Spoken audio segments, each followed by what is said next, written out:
ಅವರಿಬ್ಬರು ಸ್ನೇಹಿತರು, ಆದರೆ ರೊಕ್ಕದ ಮುಂದೆ ಸ್ನೇಹ ಉಳಿಲಿಲ್ಲ. ಬ್ಲ್ಯಾಕ್ ಮನಿಯ ಸೈಡ್ ಎಫೆಕ್ಟ್ ನೋಡಿ.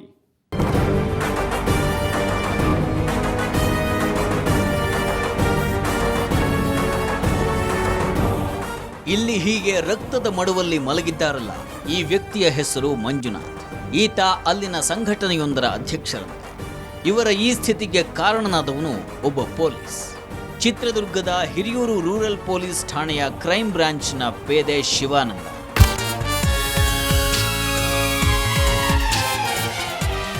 ಈತ ತನ್ನ ಇಬ್ಬರು ಸಹಚರರ ಜೊತೆ ಸೇರಿ ಮಂಜುನಾಥನ ಮೇಲೆ ಎರಗಿ ಇಂಥದ್ದೊಂದು ಹಲ್ಲೆ ನಡೆಸಿದ ಅಂತ ಅಂದ ತಕ್ಷಣ ಪೊಲೀಸರಿಂದ ಆದಂಥ ಅನ್ಯಾಯಕ್ಕೆ ಸ್ಥಳೀಯ ಪೊಲೀಸರು ನ್ಯಾಯ ಕೊಡ್ತಾರೋ ಇಲ್ವೋ ಅಂತ ಸಂಘಟನೆಯ ಜನ ಸ್ಟ್ರೈಕ್ಗೂ ಕೂತ್ಬಿಟ್ರು.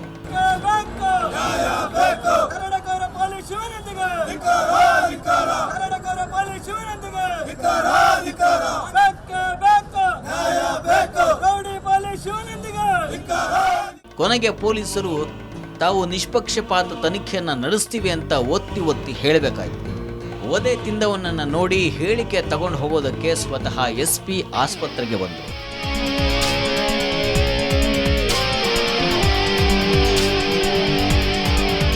ನನ್ನ ಮಗನಿಗೆ ಆಗಿರ್ತಕ್ಕಂಥ ಅನ್ಯಾಯಕ್ಕೆ ಅವರು ಯಾವ ಅಧಿಕಾರದಲ್ಲೇ ಇರಲಿ, ಯಾವ ಪೊಲೀಸ್ ಅಧಿಕಾರಿನೇ ಇರಲಿ, ಇದು ಸುದ್ದ ಕ್ರಮ ತೆಗೆದುಕೊಂಡು ಪೊಲೀಸ್ ಅಧಿಕಾರಿಗಳು ಕೈಯೂ ಮಂತ್ರಿನೂ ಬಂದು ಇದು ಭೇಟಿ ಮಾಡಿ ಇಂಥ ನತದೃಷ್ಟ ಅಧಿಕಾರದಲ್ಲಿದ್ದು ಈ ಪರಿಸ್ಥಿತಿ ಮಾಡಿರ್ಬೇಕಾದ್ರೆ ಅವನಿಗೆ ತಕ್ಕ ಶಿಕ್ಷೆ ಆಗಲೇಬೇಕು. ಹೆತ್ತವರಿಗೆ ಈ ಆಕ್ರೋಶ ಸಹಜ, ಆದರೆ ಇಡೀ ಸಂಘಟನೆಯವರಿಗೆ ಈ ಆಕ್ರೋಶ ಇತ್ತು. ಜೊತೆಗೆ ಆ ಭಾಗದ ಜನ ಪೇದೆ ಶಿವಾನಂದ ಅದ್ಹೇಗೆ ಕಳ್ಳ ವ್ಯವಹಾರದಲ್ಲಿ ಕೈ ಜೋಡಿಸಿ ಎದ್ವಾ ತದ್ವಾ ರೊಕ್ಕ ಮಾಡ್ಕೊಂಡಿದ್ದಾನೆ ಅನ್ನೋದನ್ನು ಕೂಡ ಹೇಳ್ತಾ ಇತ್ತು.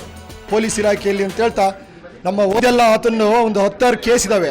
ಮ್ಯಾಂಗನೀಸು, ಮೈನ್ಸು, ಮರಳು ಮತ್ತಿತರ ಎಲ್ಲ ದಂಧೆಗಳಿಗೂ ಇನ್ವಾಲ್ವ್ ಆಗಿದ್ದಾರೆ. ಅವರೊಬ್ಬರು 420 ಮತ್ತೆ ಆತನ ಡ್ಯೂಟಿಗೆ ಯಾವಾಗ ಜಾಯ್ನ್ ಆಗಿದ್ರು ಕೇಸ್ಗಳಿಗೆ ಇನ್ವಾಲ್ವ್ ಆಗಿದ್ದಾರೆ. ಅಮಾಯಕರನ್ನೆಲ್ಲ ಎಳ್ಕೊಂಬರೋದು, ದಂಧೆ ಮಾಡಿಸೋದು, ಜೊತೆಗೆ ಇಟ್ಕೊಂಡು ಅಡ್ಡಾಡೋದು.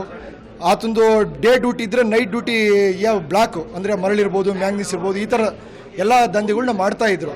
ಪೊಲೀಸಪ್ಪನ ಈ ಮುಖದ ಬಗ್ಗೆ ಡಿಪಾರ್ಟ್ಮೆಂಟ್ಗೆ ಗೊತ್ತಿರಲಿಲ್ವಾ? ಅಥವಾ ಗೊತ್ತಿದ್ದು ಸುಮ್ಮನಿದ್ರಾ? ಖಂಡಿತ ಸುಮ್ಮನಿಲ್ಲ, ಈಗಲೂ ಸುಮ್ಮನಿರಲ್ಲ ಅಂತ SP ಅರುಣ್ ರಂಗರಾಜನ್ ಹೇಳಿಬಿಟ್ರು. ಈ ಪೇದೆ ಮೇಲೆ ಆಲ್ರೆಡಿ ಒಂದು ವಿಭಾಗ ತನಿಖೆ ಇದು ಡಿಪಾರ್ಟ್ಮೆಂಟಲ್ ಎನ್ಕ್ವೈರಿ ಆಗಿ ಅವನು ಸಸ್ಪೆಂಡ್ ಆಗಿ ಮತ್ತೆ ಅವನು ರಿವೋಕೇಶನ್ ಆಗಿದೆ. ಅವನ ಮೇಲೆ ಹಿಂಗೆ ಆಲ್ರೆಡಿ ಒಂದು ಎಕ್ಸೈಸ್ ಜೊತೆಗೆ ಕೈಗೂಡಿಸಿ ಸ್ವಲ್ಪ ಇಲ್ಲಿಗಲ್ ಆ್ಯಕ್ಟಿವಿಟಿಯಲ್ಲಿ ಭಾಗವಹಿಸಿದ ಒಂದು ಕೇಸ್ ಡಿಪಾರ್ಟ್ಮೆಂಟಲ್ ಎನ್ಕ್ವೈರಿ ಆಗಿದೆ. ಇದರಿಂದ ನಾನು ಅವನ ಸಸ್ಪೆಂಡ್ ಮಾಡಿದ್ದೀನಿ. ಅವನ ಮೇಲೆ ಕೇಸ್ ರಿಜಿಸ್ಟರ್ ಮಾಡಿದ್ದೀವಿ. 307 ಮತ್ತು 384 ಆಲ್ರೆಡಿ ಕೇಸ್ ರಿಜಿಸ್ಟರ್ ಮಾಡಿದ್ದೀವಿ. ಈಗ ಅವನ ಪತ್ತೆ ಮಾಡಿ ಅರೆಸ್ಟ್ ಮಾಡಿ ಅವರಿಗೆ ಜೇಸಿ ಕಳಿಸ್ತೀವಿ. ಒಟ್ಟಿನಲ್ಲಿ ಶಿವಾನಂದನ ಬಗ್ಗೆ ಅಂಥ ಒಳ್ಳೆ ಅಭಿಪ್ರಾಯ ಅಲ್ಲಿ ಮೊದಲಿಂದಲೂ ಇರಲಿಲ್ಲ. ಸಂಘಟನೆಯ ಗೌರವಾಧ್ಯಕ್ಷರೇ ಆತನ ಅವಗುಣಗಳ ಲಿಸ್ಟ್ ಹೇಳ್ತಾರೆ. ಆದರೆ ವಿಪರ್ಯಾಸ ನೋಡಿ, ಅವ್ರ ಹತ್ರ ವಧೆ ತಿಂದು ಮಲಗಿರುವಂಥ ಮಂಜುನಾಥ್ ಮಾತ್ರ ನಾನು ಅವರು ಒಳ್ಳೆ ಸ್ನೇಹಿತರಾಗಿದ್ವಿ ಅನ್ನೋದನ್ನ ಮಾತಿಗೆ ಮೊದಲೇ ಹೇಳ್ತಾರೆ. ಯಾಕಂಥವರ ಸ್ನೇಹ ಇವರಿಗೆ ಬೇಕಿತ್ತು? ಅಷ್ಟಕ್ಕೂ ಅಲ್ಲಿ ನಡೆದಿದ್ದೇನು?